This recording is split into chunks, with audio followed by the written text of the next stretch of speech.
5 फरवरी यौम यकजहती कश्मीर के हवाले से सहाफ़ी बरदरी ने GT रोड गुजरांवाला पर रैली का इनेकाद किया।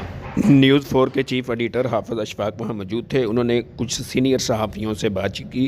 आइए आपको सुनाते हैं। जी हाफिज़ अशफाक। जी, हम इस वक्त GT रोड गुजरांवाला में मौजूद हैं।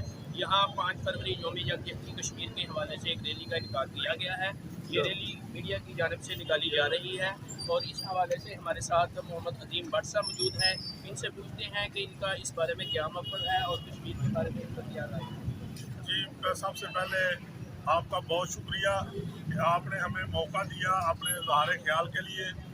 तो मैं इस हवाले से ये कहना चाहूँगा कि ये जो आज यौम यकजहती निकाली गई है, ये इंटरनेशनल ह्यूमन राइट्स मूवमेंट और सहाफ़ियों ने मिलजुल कर ये रैली का इनेकाद किया है।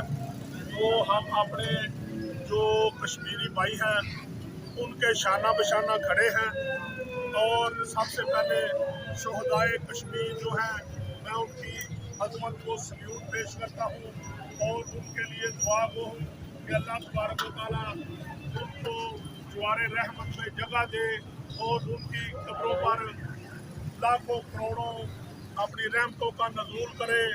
और सबसे बढ़कर उन कश्मीर की गयूर और बहादुर माओं को मैं सल्यूट पेश करता हूँ जो अपने लफ्ज़ जिगरों को सीना सुपर करके उनसे बरसरे पुकार हैं हिंदुस्तान से।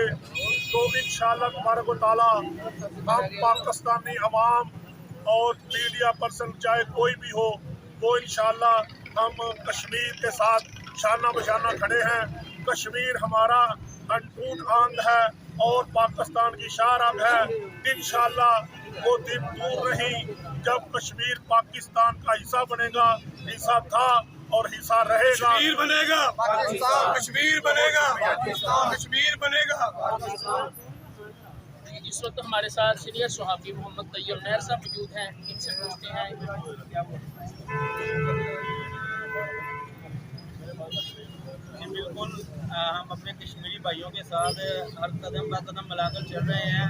ये यौम यकजहती 5 फरवरी के हवाले से हमारी तमाम मीडिया बरादरी, तमाम ह्यूमन राइट्स के तमाम प्लेटफॉर्म से, तमाम शहरों से ये जुलूस निकाले जा रहे हैं। हम उनकी कुर्बानियों को सल्यूट पेश करते हैं जो अपनी कुर्बानियों से हम तक अपनी मेहनत से अपने लोगों को लेकर चल रहे हैं।